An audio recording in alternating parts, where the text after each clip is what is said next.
apologize that you had to wait. It totally slipped my mind. I lost all my sense of time. So buy me that drink and just let me think, and I'll tell you the reasons why.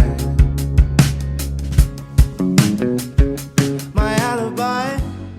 Hello and welcome to another episode of Alibi the podcast, an initiative started by Gagasan Mahasiswa Undang-Undang Sabah, GUNS. I'm your host, Geoffrey. Joining me today are Brenda, Sean, and a very, very special guest, Mr. Johnson.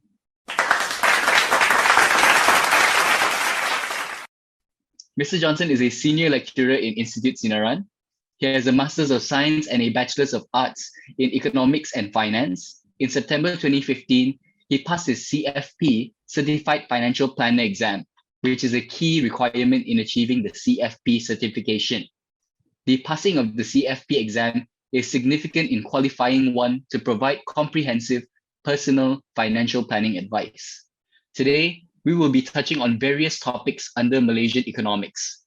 With multiple ongoing issues in our country and around the world, we think it's important not to shy away from speaking up and discussing the current economic state of the country that affects our everyday lives. But before we dive into that, let's begin with the ice-breaking question of the day and a brief introduction of our speakers, starting with our guest of honor for today's episode, Mr. Johnson.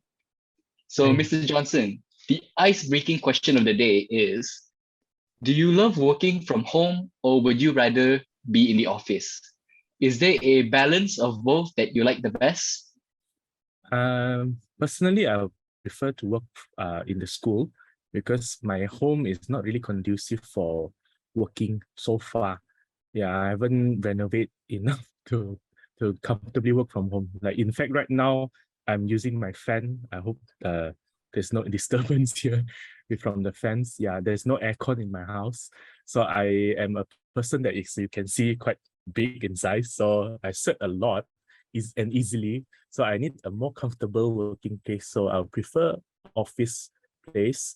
But I would say maybe for balance, I would like maybe after I finish my class, I can just go, because technically speaking, you can work from anywhere while doing paperwork. So the teaching part, maybe we have to be in school, I would say. So if you ask me, I would rather teach in school rather than from home though. I agree. So, hello listeners. Just a little self-introduction. My name is Geoffrey, a third-year law student, currently pursuing my Bachelor's of Degrees of Law in Help University. So, back to the ice-breaking question. I agree with Mr. Johnson that I personally feel that working from the office is suited for me, because I know like working from home makes me feel like there's a severe lack of productivity for me, because the bed is just right there and it's the most tempting when I'm doing work. So what about you, Sean? What do you think? Okay, so my name is Sean as well, and I'm also from Help University. I'm a third year law student as well, taking my bachelor's degree of law. And personally, I think for me, I would rather work at home. It's one of the best things for me to have, because one is that, especially if the time is flexible, I'd rather do my work at night. So I remember when I did have that opportunity of working at home, what happened was that I sleep during the whole day and I'm awake throughout the whole night. So for me, because of my night hour status, like between 1 a.m. to 6 a.m. in the morning, I'll be working, and then 6 a.m. to 2 p.m. I'll be sleeping. So that was the best, for me, it was the best lifestyle that I ever got. But I know that is not healthy in a sense of way. So yeah, that's all from me. Back to you. Yeah. The gravity near the bed is the strongest, I would say. So what about you, Brenda? What do you think? Okay, hi everyone. My name is Brenda. I'm also a final year law student in Taylor's University, but I've just finished my exams, so you can say that I've technically graduated. So yeah. With regard to the ice-breaking question, I will have to agree with Sean because I personally would prefer to work at home because it's more convenient and I can save a lot on travel costs. I'm just going to be in my house, so I don't have to travel to office back and forth. So if it's more flexible if I work from home, and then I can do my work at my own pace as well, so I don't have to feel so stressed. But like what Geoffrey said, I think it's very true also. The gravity to the bed is the strongest. So I do feel that temptation, but I would still prefer to work from home if I have a choice. Okay, so it's 2 versus 2. All right. So now, since everyone has introduced themselves and the ice has successfully been broken, we're just going to dive into the questions. As an introduction to someone that doesn't know about economics whatsoever, so can you tell us briefly what economics is all about? Economics is basically a social science that studies how humans allocate resources. Because our resources is limited, but we have unlimited ones. So the economics is basically studying how we doing that. Yeah, how are we doing that? Yeah, basically it's a subject that uses some mathematics and study a lot of behavioral patterns in humans. Yeah. Okay, so do you think that our younger generation is sufficiently educated and informed about economics in general? Generally speaking, I would say they know enough, but so what I mean is like, for example, inflation, right? So for inflation, normally people have a wrong perception about how it's being calculated. Yeah, they will normally say the government is cheating or the government is don't know how to count. So for example, right, I can give you an example, maybe like if you are eating a noodle for 10 ringgit, then it has increased by 10% to 11 ringgit. Then your coffee, maybe it was 2 ringgit. Now it increased by 20% to 240. So your total expenditure there, it was at first 12 ringgit, because 10 plus 12. Now it become 13.4. So the increase there is actually just about 11.7%, something like that. Yeah, it's not really 30%. A lot of people would think that it's about 30% because 10% increase in the noodle, 20% increase in the coffee. Yeah, so because a lot of people always just add percentage together, which you shouldn't do that most of the time. Sometimes, yes, you can add percentage together, but most of the time you can't. Yeah, so that's one thing that maybe a lot of people still don't really understand. And when they discuss about inflation, they calculate differently from the government. And secondly, is the period. The inflation is calculated year by year, and a lot of people do that. When they discuss about inflation, they talk about 20 years ago, 10 years ago, which is completely different from what the government is doing. The government is publishing year by year basis. We are talking about 10 years ago, 20 years ago. Yeah, maybe like unemployment as well. When we talk about unemployment, normally people say unemployed is, but in economics, there's a very specific definition. Unemployment is those who are willing and want to work, but they cannot get a job. So like for students, we don't calculate you guys as unemployed because you voluntarily don't want to work yet. So you're not in the statistics of unemployment at all. Yeah, it's different. So, but some people don't understand that.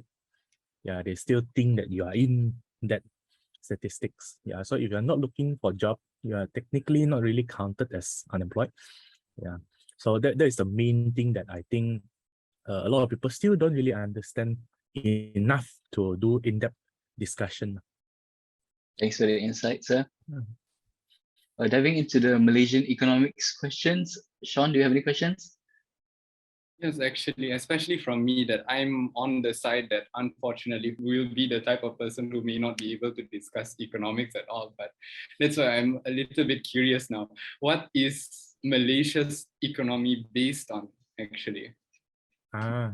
Economics in Malaysia, basically, it is mainly consists of current consumption, where main income comes from consumption of our local goods and services, which is around, if I'm not mistaken, about 60%, like that. Yeah, it's on private consumption. And then we also rely a lot of export and import. Yeah, which around 130% of our whole GDP. Yeah, so our export and import is around as big as our local consumption. So we rely a lot of export and import as well. And mainly our export and import is on manufactured goods. Services is also, yeah, but mainly on manufactured goods. Surprisingly, we to some people, maybe the agriculture is not as big. We don't really export so much of food, but we import a lot of food though. Yeah, because Malaysians are foodies, right? Well, definitely Malaysians are foodies, and like even back in the past, so it was like Malaysia tends to be in that sort of food cultural thing.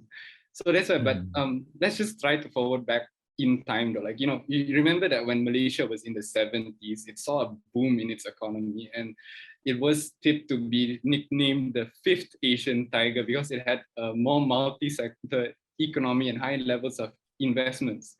While the Malaysia in the 80s and in the 90s, they achieved more than 7% GDP growth along with low inflation. But now, when we fast forward to the present, what would you say that today's economy is nothing but a salient image compared to the past? I would say that our economy has improved a lot.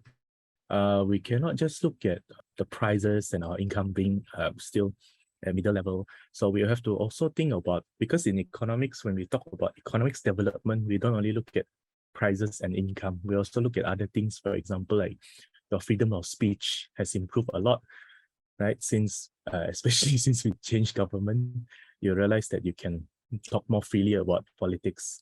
And also like over the years, you have seen improvement as in, since we are in a legal podcast, right? And I want to bring in legal stuff as well to relate to economics. So one thing is you can see that the company law, the Company Act has been revamped. You can now set up a company with just one shareholder.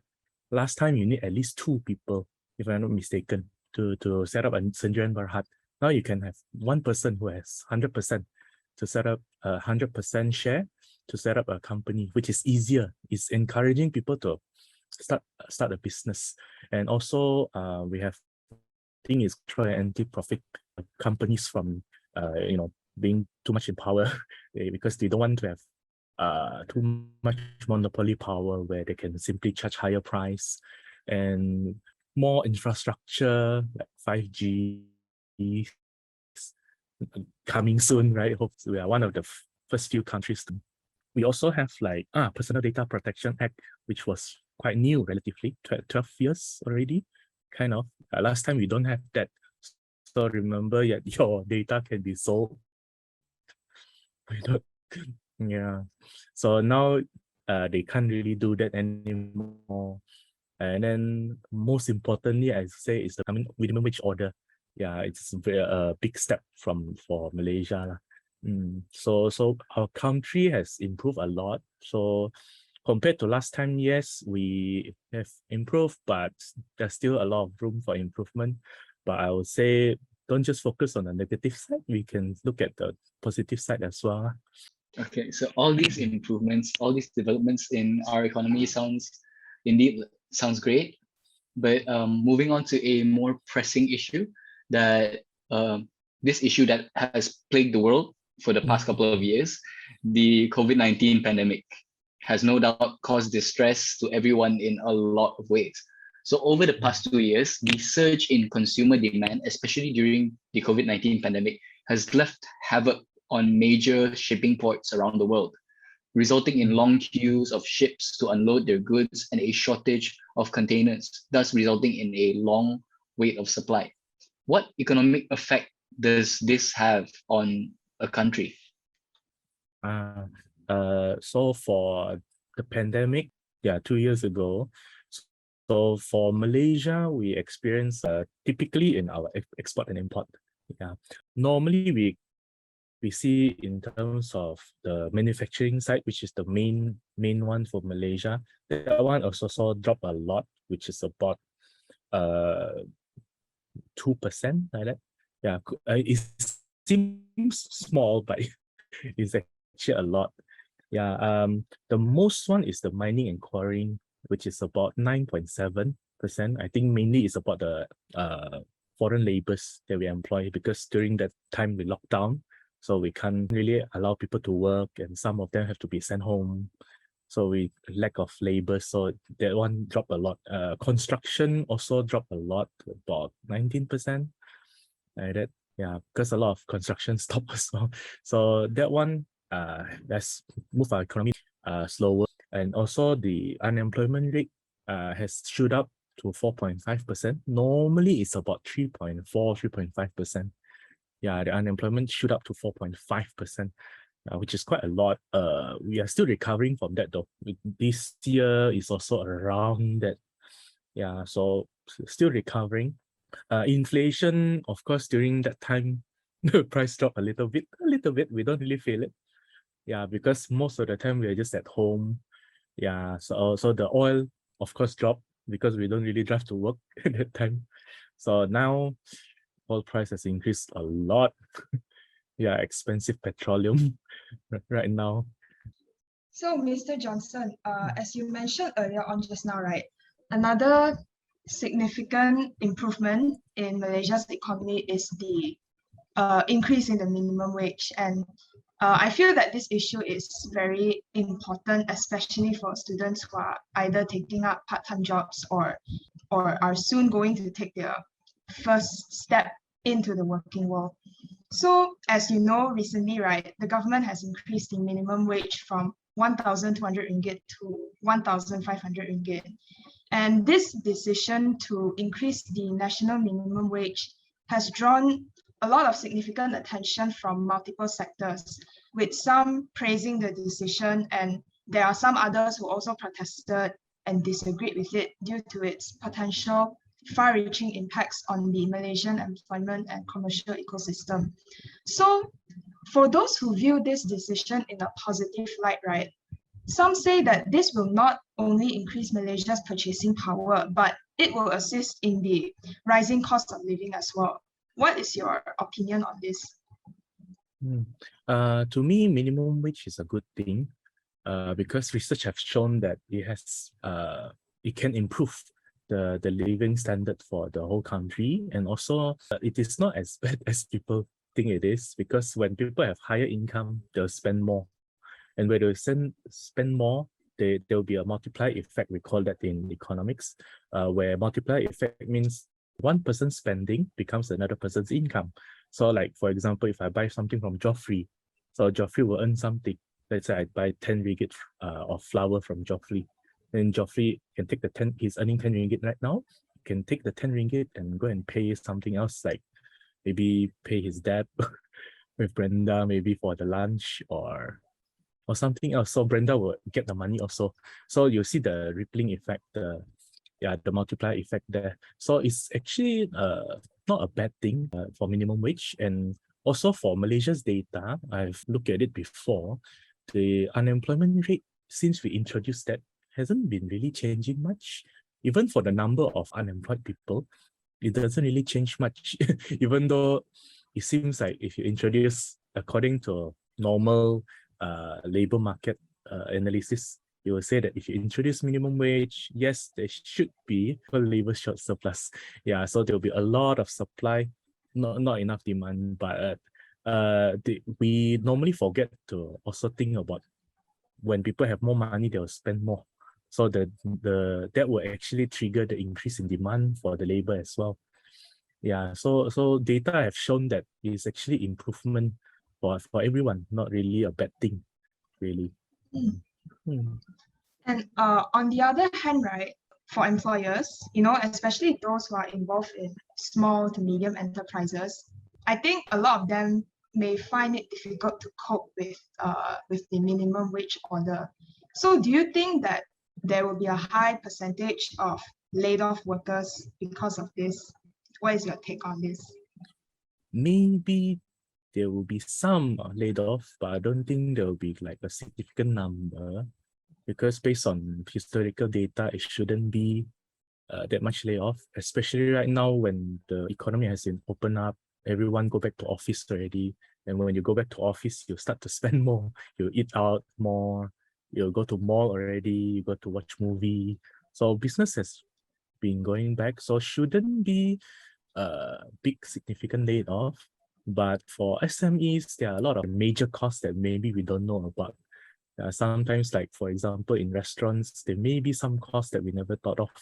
So far, what I can think of is the rental, labor costs, maybe licensing, electricity, water.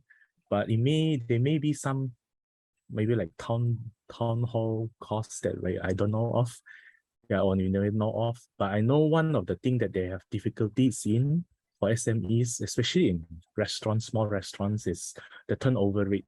When we sit in kopitiam, we will hog one table for maybe 1 hour if you eat faster. So that 1 hour, if you plus chit-chatting, maybe 2 hours, you are holding the table. They're not turning over the table. So that may be one of the difficulties that they will have. Instead of cost, they may be struggling getting revenue also. Sometimes we don't know that. Yeah, so it's hard to talk about generally speaking for everyone, but I think for certain industries, maybe they will struggle more. Yeah, definitely. But for a lot of the time, sometimes when I hear them complaining, I also wonder, do they really mean they will lose money? Because sometimes losing money, from what I heard, the perception is I earn less from last year. Maybe like last year, my profit was 500,000. This year is 400,000. So they say they lose money. It seems like that kind of vibe right now instead of really losing money. So I'm not sure. Yeah, but I don't think that it will be a significant layoff. Yeah, so basically they're actually losing profit, not losing money. Yeah, exactly. So looking at another part of the world, a more heavier topic, which is the Ukraine and Russia conflict.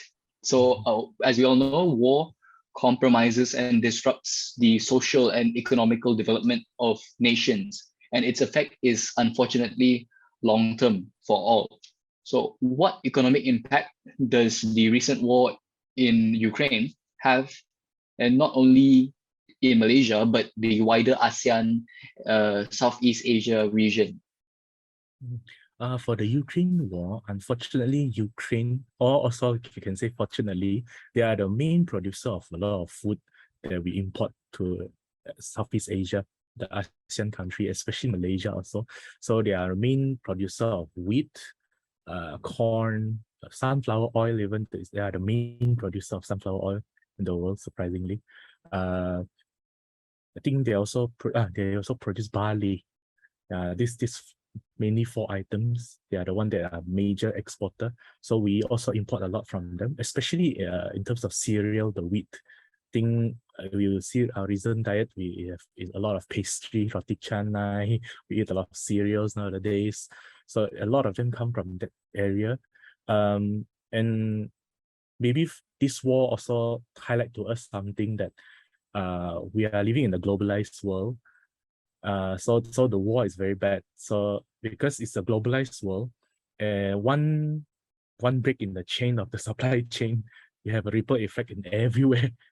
Yeah, so war is not just affecting the country that is happening far away in other countries. It's affecting everyone in the world. So we shouldn't maybe just look at Ukraine, Russian war. Actually, there are a lot of different wars around the world as well that we probably take it for granted, or like don't really care because it doesn't really happen to us. Like recently, I think it's the Iran or something, somewhere, the Pakistan area, the war. So that is actually also affecting us because they're also exporting some food here. For example, I think onions, if I'm not mistaken, it's from there as well. So yeah, it's affecting food prices mainly that we really feel it lah. because Malaysia, we really care about our food. So the first thing that we really feel is the food prices. But yeah, it also have other effects though. I believe they also export other things. Yeah, like the minerals and everything else. Yeah, so if there's war somewhere, it will sure have impact on around the world. So in fact, so far it has gone to farmland. Yeah, it has been like pushing into farmland. That's why you have a lot of food shortages. Yeah, so it's not only that they cannot really export. Yeah, the war is happening on the land itself that you grow food. So it's affecting us badly in that sense. Yeah. Mhm. In your opinion, Mr. Johnson, Mhm. what do you think is the biggest takeaway, if any, from this war? Especially for the younger generation who will be upcoming leaders in our country. Yeah, for the war, I think it highlights to us one thing that I said just now is the globalization. So we don't really realize how interconnected our world is until there's a war like this. Then we realize, oh, actually we import so much from Ukraine. Our food, actually in Malaysia, we surprisingly import a lot of food. Like for example, beef. If I'm not mistaken, we only produce 30% of the beef in Malaysia. 70% is imported, if I'm not mistaken, or I got the statistics the other way around. But yeah, because I did a research recently to give a sample of assignment to my students. Yeah, so I did a read up. So I wrote the report, but I can't really remember. I remember it's 30% that is reproduced ourselves. So yeah, the interconnectedness is really important. So for younger generation, I would say next time, maybe when you become the leader, especially in the political area. So before you make any decision, especially when you want to go to war, you have to think about the consequences, because war sometimes is not costly just in terms of money. It's not just about how much money you have to spend on weapons, and you have to pay for the soldiers, casualties for the soldiers, for the families of the soldiers. Also, you are paying the price of the future in terms of like economy, the price increase for food. Yeah, a lot of things will be affected badly. So I would say for younger generation, before you go fight with someone else, maybe try to come up with a solution that's win-win situation. Don't just only think about yourself. Yeah, think for other people as well, how to come up with a solution that can satisfy both parties. Normally, when you are willing to take a step back, people are normally able to do so as well. If you are too aggressive, you just want to, you only think about your own benefits. People normally also want to defend their own benefits. So, but if you show some compassion, show some understanding, people normally will reciprocate.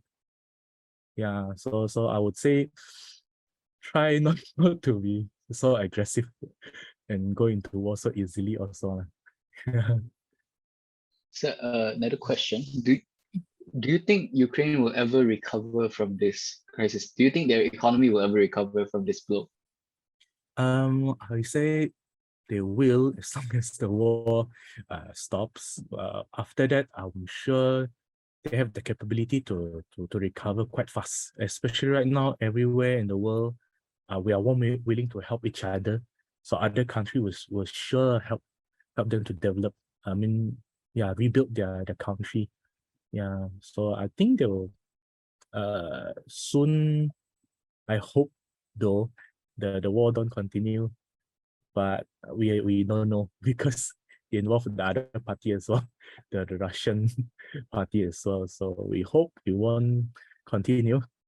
All right. So moving on to another topic about public transportation. Sean, do you have any questions? Oh yeah, actually, looking at public transportation, right? In the recent news, or unfortunately, it's already passed, but I still wish that it is there. In regard to the recent government's initiative to allow a 1 month free pass for rapid KL public transportation, do you think that it was a positive move, especially when it comes to decreasing traffic congestion and encouraging the usage of public transport, especially in busy areas like KL, Penang, Johor Bahru, KK, or even Kuching. But of course, this one only serves for KL for now. But again, does it encourage the usage of public transport, or is it a short-term solution to a long-term problem of complaints regarding the efficiency of public transportation in Malaysia? What do you think? I've recently watched a video on this. It's produced by Says. Yeah, they posted on YouTube. It's, I think, two of their staff members. They try to run experiment. They say, let's take public transport, yeah, to go to work and see whether it is really that bad or it's just Malaysian being lazy. So during the video, I see something, because I don't stay in KL, so I can only watch from there and get some analysis from there. So from the video, I see that the main problem is not really about the price being too high for public transport. So the free ride maybe can help a little bit, but I see that the main problem for the low usage of public transport is not really about the price. It's about one of them is the first and last mile connection. So in the video, they highlighted one of them have to leave their apartment to go to the bus station. The journey to the bus station, they have to go through main roads, like the highway, yeah, which is very dangerous. It's not really safe for people to walk, especially for ladies. Yeah, so that is one thing. Then when he arrived at the bus stop, taking the bus, the sign is not really being updated. That's one thing. Then the station doesn't look safe, outdated, not being renovated properly. And when it comes to the bus frequency, yeah, it's not that frequent. So if you miss one bus, you have to wait maybe 30 minutes for the next bus, which is worse. What makes it worse is the sign there about the timetable is not even updated. Yeah, it's actually an old one. So even the route code is not being updated properly. So it's not really helpful there.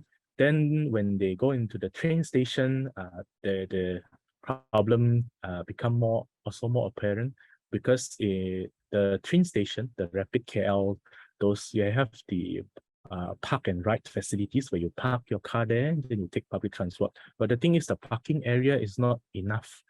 I've seen people illegal parking at the roadside. So you are taking public transport, saving money there, but you are risking getting fined for illegal parking. So I think those effects makes people frustrated. Yeah, like especially I think for me, because I sweat easily. So for me to walk so far, take all this hassle, go to maybe Sinaran to teach, right? I will sweat like crazy. So it's not really professional looking for me to go into the class to just teach like that.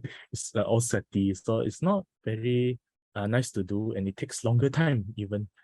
So I better drive myself. So a lot of people ended up driving instead of taking the public transport. So the free ride, I would say, not really helping much unless they solve these problems. Speaking of public transport in KL, right, or rather in West Malaysia, what do you think of the options that Sabahans have when it comes to public transport compared to West Malaysia? Do you think that we are catching up in a way, considering that there's Sabah's first electric bus service, or in other words, e-bus KK, and then there's the rapid transit system, which is known as the Kota Kinabalu SkyTrain. We are definitely catching up a bit, but I would say it's not enough. Mainly from the same problem that I see, the first and last mile travel from my house to the bus station.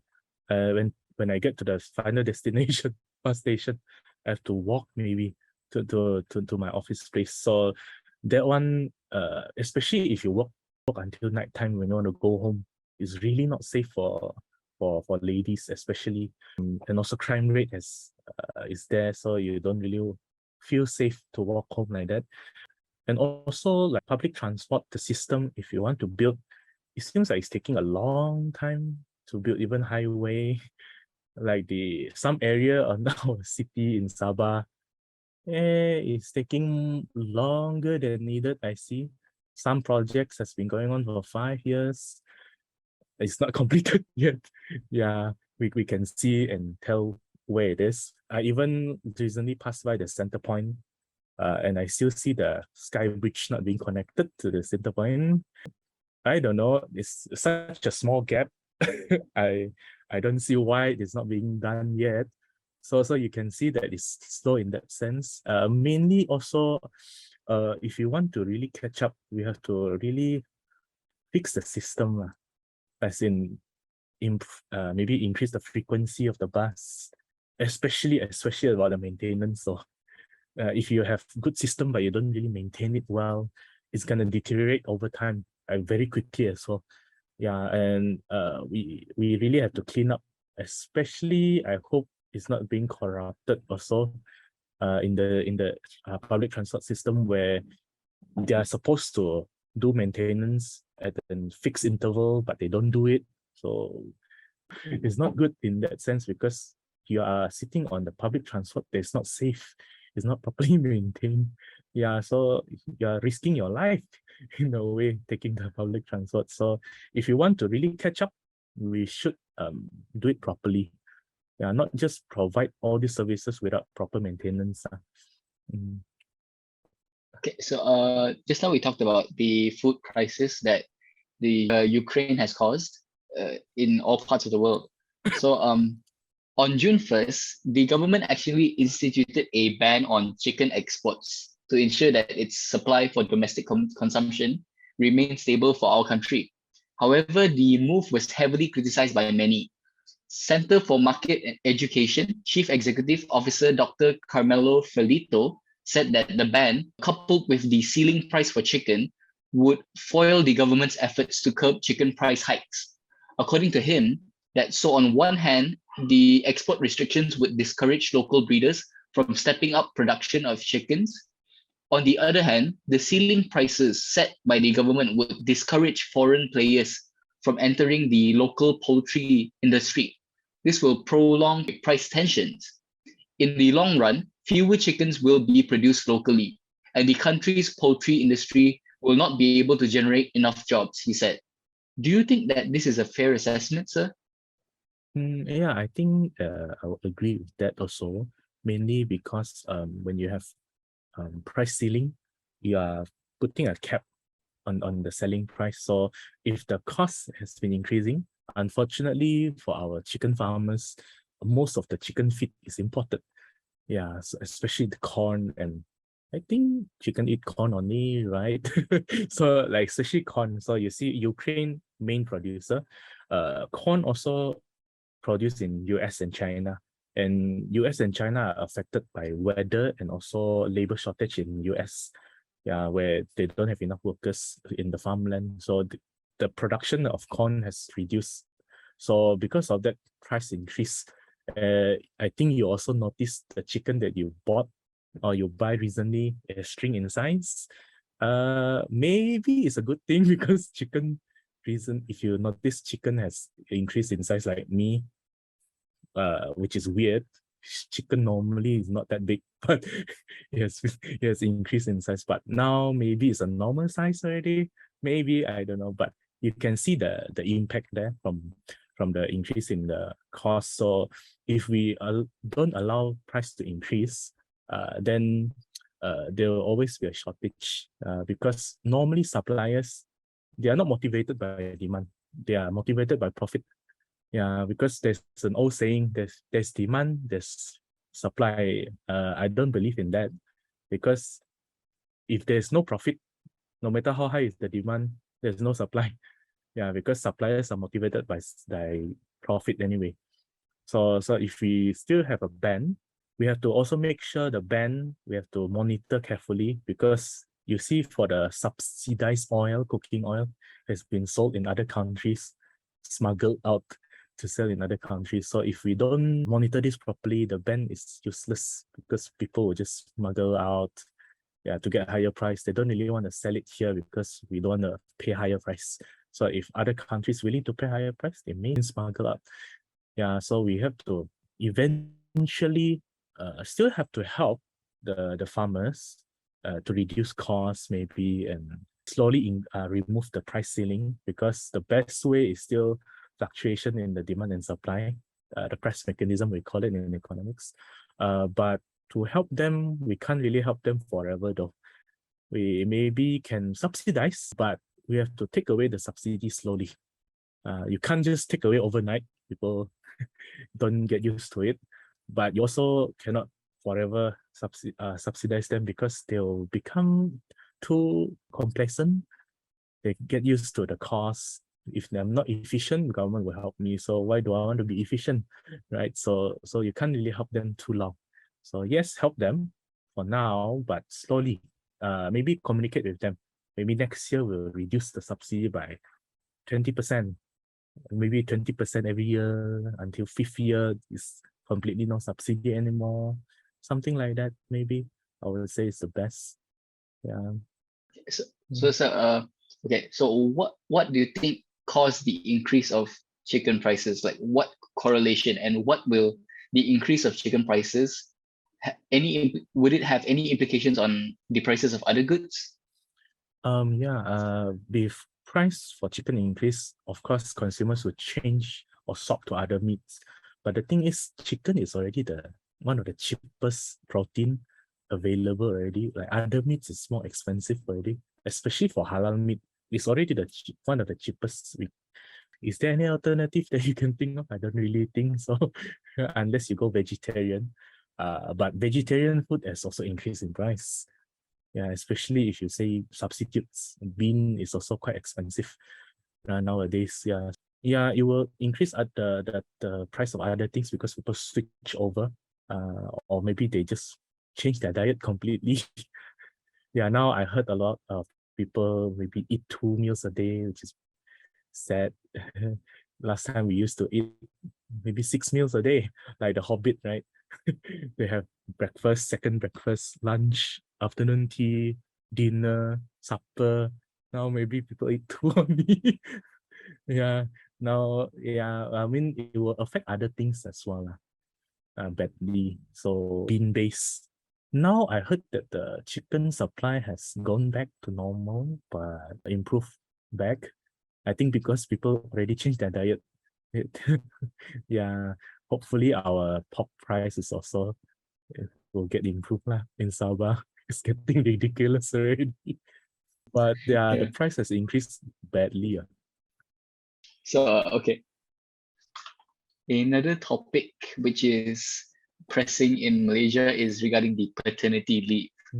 Sean, do you have any questions for that?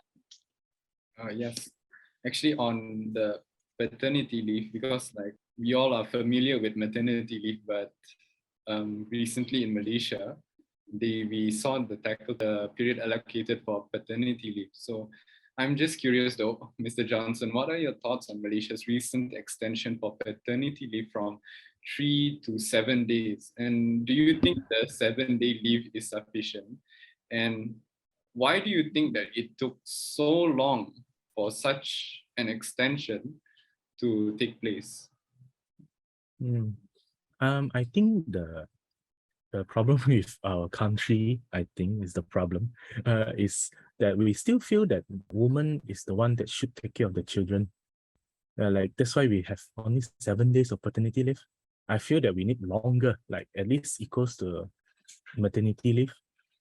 Because this parenting should be shared equally. The burden of or responsibility of parenting should be shared equally, especially like your wife has just gave birth, like the woman has just gave birth, they need to recover. And then if you only the husband is only home for 7 days, 7 calendar days, not working days.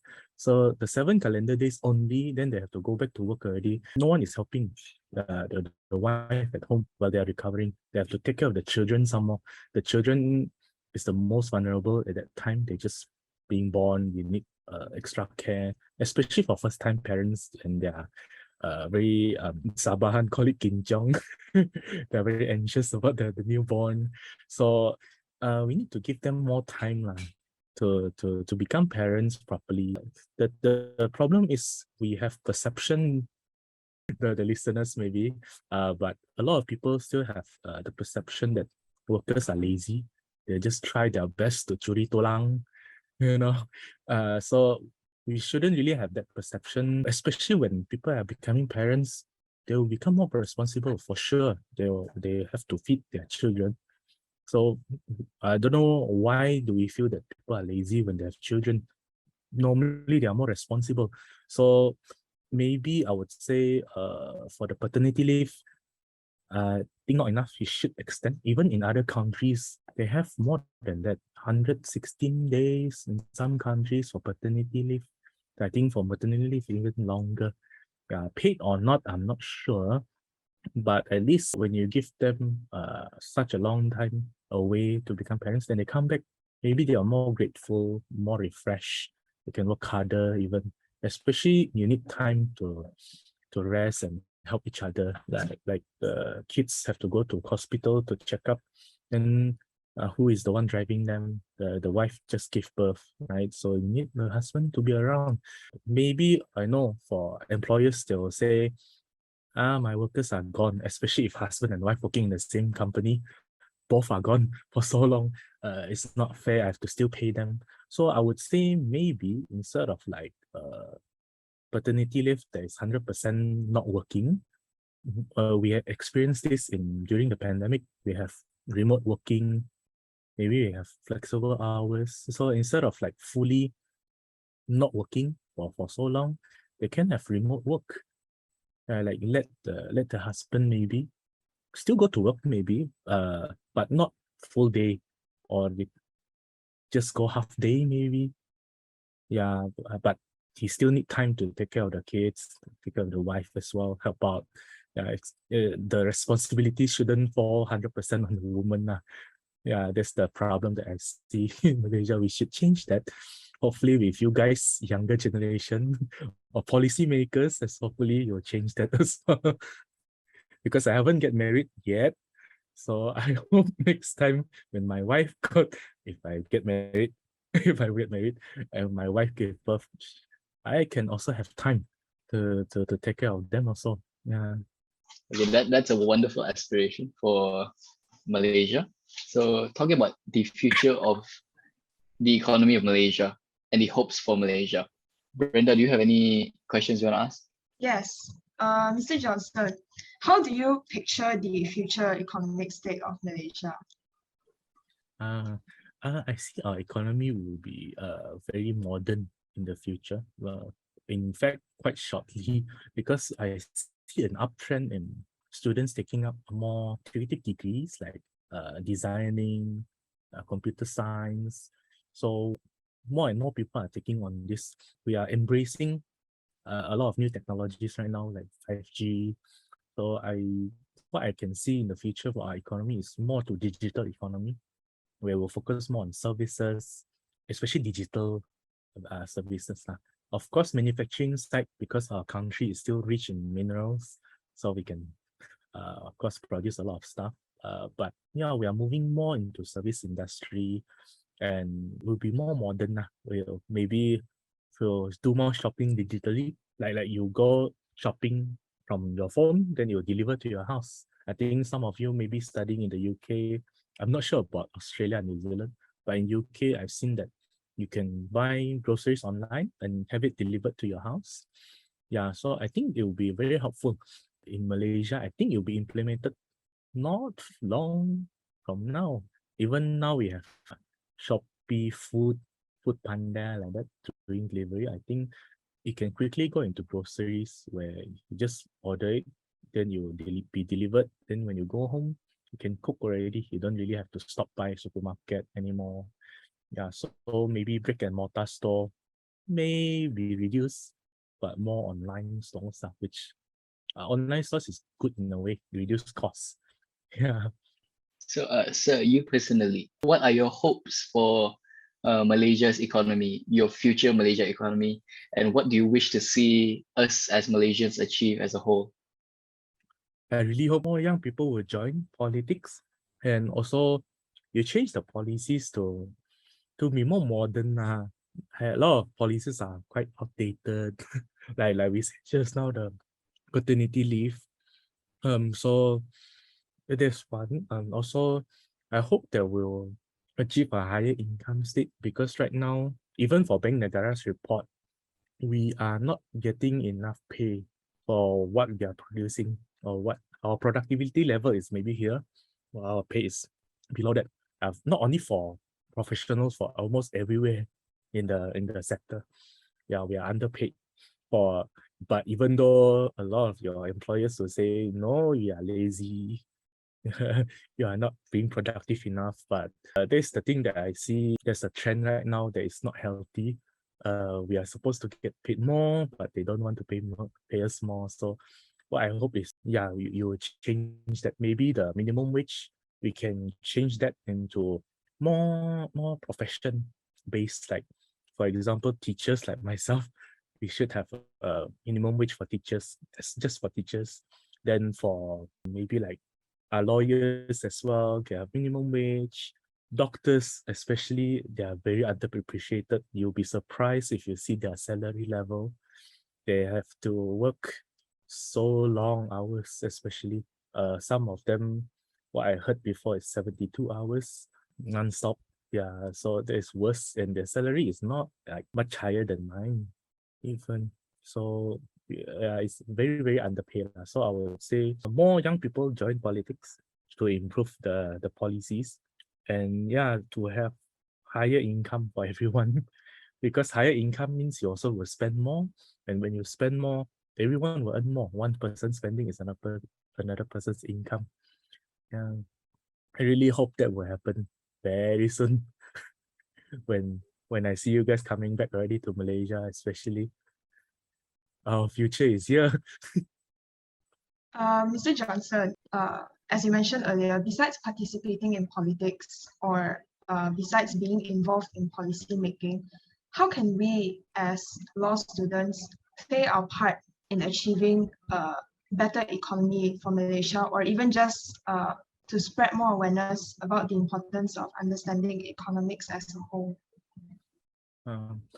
For economics and law, we have a lot of similarities, especially when it comes to policy making, because economics, we normally will suggest policy to government to improve the economy or to solve certain economic problem. But sometimes how you write the law, how you come up with the law, if you don't word it properly, it may backfire. you know. So I think for lawyers or legal students, I would say learn some economics to really understand the basics, enough to understand the basics. Then when you advise maybe policymakers, or you come up with your own company policies, or when you come up with the contract, sometimes the term you may not see the impact, but sometimes people will take advantage of it, the loophole. So economics, normally we study human behavior, so we know how people can take advantage of the loophole. So if you work together with economists, maybe we can work out together how to avoid all this mess, and also come up with better policies. And for law, I also feel that it's not enough introduction in the primary, secondary schools, because I've seen a lot of students who they want to study law, but they don't really have basics. When they take A-level law, especially, they struggle, especially in their English proficiency. It's not there. There's one. Secondly, it's like the basic concept. They maybe struggle to understand, like English legal system with Malaysian legal system. What's the big difference there? Of course, I've seen a positive move from the law A-level law syllabus also. The new syllabus cover criminal law already. I think during your time, there's no criminal law during AS. Now the AS level have criminal law already. Yeah, so last time your AS level paper 1 and 2 are all about English legal system. Right now, the paper 2 is criminal law. The very basic ones. Yeah, so it's a good thing there where you introduce a little bit in the criminal law side. But yeah, law can be introduced very early stage, even for kids. At least they know how to protect themselves. They know their individual rights. Like we hear a lot of cases about kids being abused, like sexual harassment, all those sexual assault from kids. So at least you teach them that their basic rights for as a citizen. Yeah, so that they or we don't get bullied by authoritative figures. Or when you go to work next time, at least you know what's your basic rights as an employee. You don't get to hear some nonsense, because I hear a lot of nonsense from some employers. They come up with their own rules. They say there's the law, but actually I know there's not the law. I can even prove to them from Employment Act or the Labor Ordinance in Sabah. Yeah, so yeah, they come up with a lot of ridiculous ones.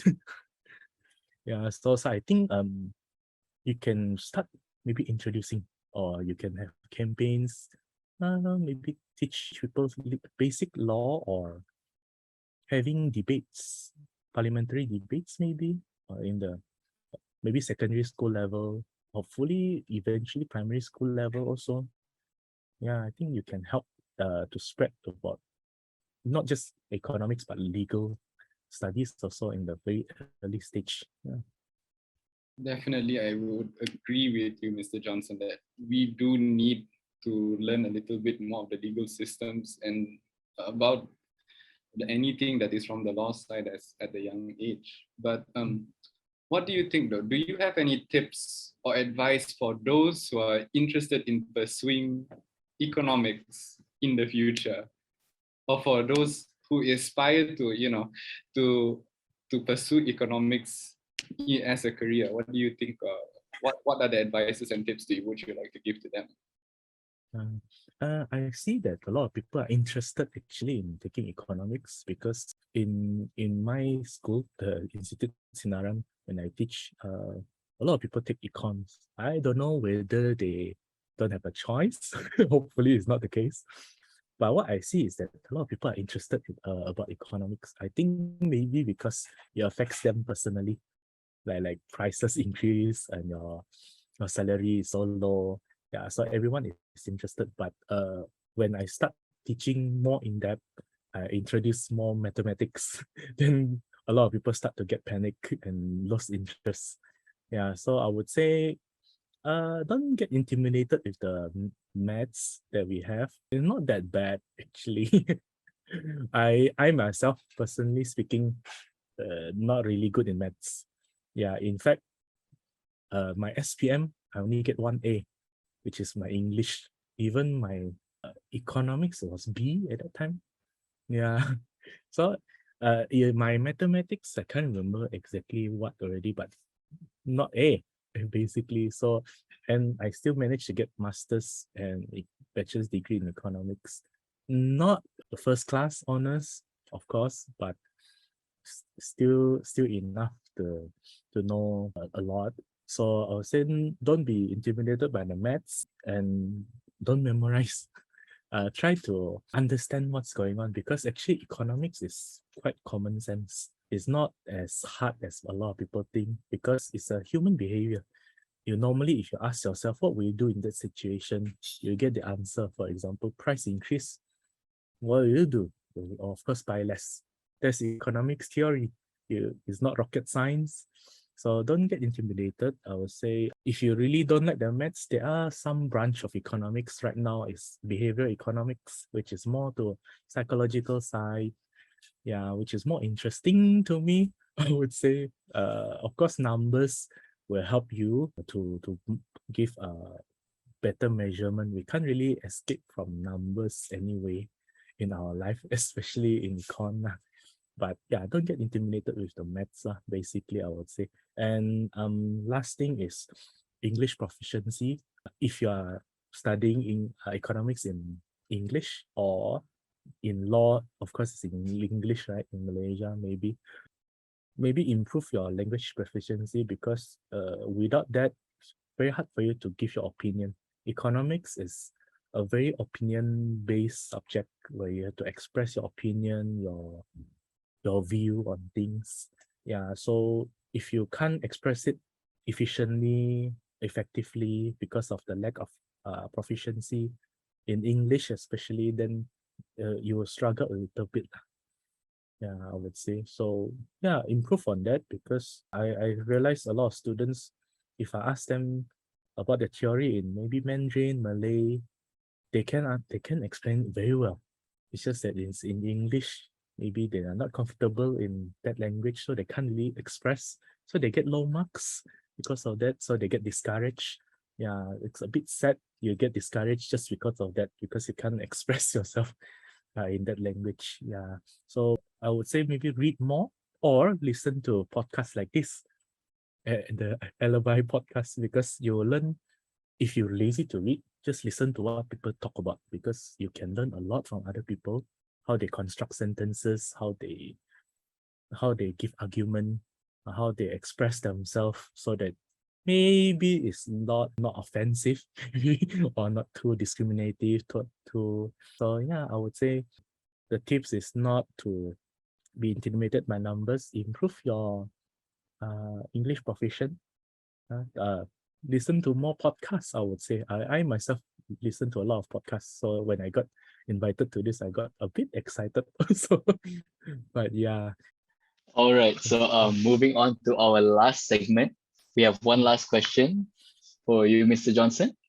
If you could travel to any place on Earth right now, where would it be? Oh, I always want to revisit Italy. I only been to Rome. So I really love Italian, because I love food.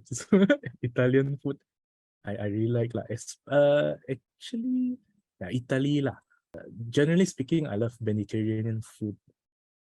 Yeah, that area. So all those Moroccan yogurt. Oh, yogurt with the meat. Oh my gosh. So yeah, I like to go to Italy for food mainly. That was actually my first choice as well.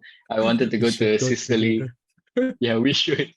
Sicily, Italy, that one. Oh I just yeah. Oh. having pasta and wine, just looking at just admiring Italy as a whole. It's amazing. What about you, Actually, Brenda? Do you have like any place you want to be? Yeah, actually, my dream travel destination is Rome in Italy. Yeah, coincidentally, because I think there's this one particular spot that I've always dreamt of visiting, which is the Trevi Fountain. You know, the fountain with the statues on top. Like if you search on Google, it's a very famous water fountain. I've always wanted to visit that place, and it so happened to be in Rome. So if I were to travel anywhere on Earth right now, it would be that place. So lot of Sean, money in don't get Rome. too pressured, okay? It's 3 versus 1 now. If you don't say Italy, it'll be very disappointing, but just be honest.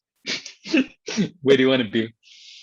To be honest with you, I have to disappoint you, because actually it's literally 3 versus 1. Yeah.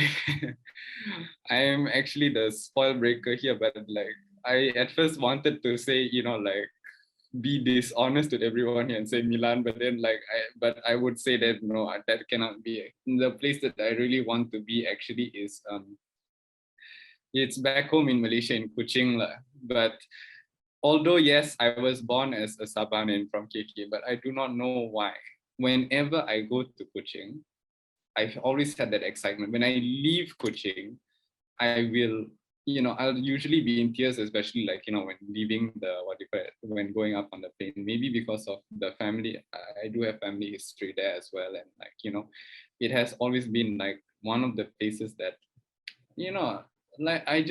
I don't know, I just enjoy, and that there's this kind of, maybe you can say, spiritual thing that is ongoing whenever I go to Kuching. But I just can't, even when I'm thinking of it right now, it does indeed hurt a little bit, struck a chord in my own heart right now, because I don't know why. It's not my hometown for sure, but it's just one of the places that, you when you fell in love with something, you just can't technically escape it.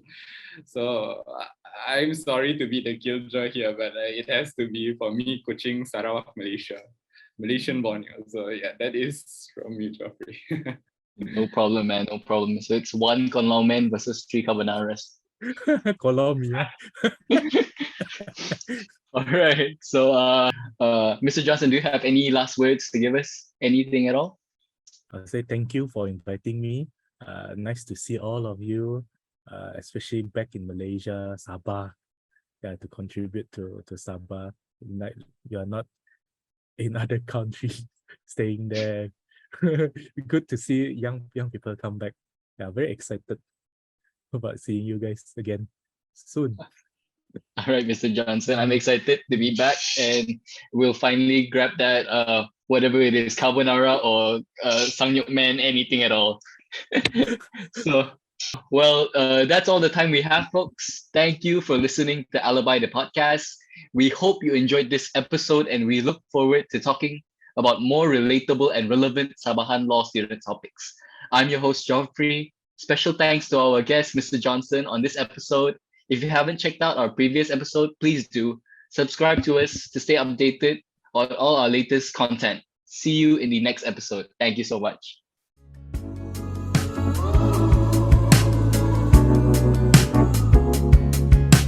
Sorry now that I'm a little late.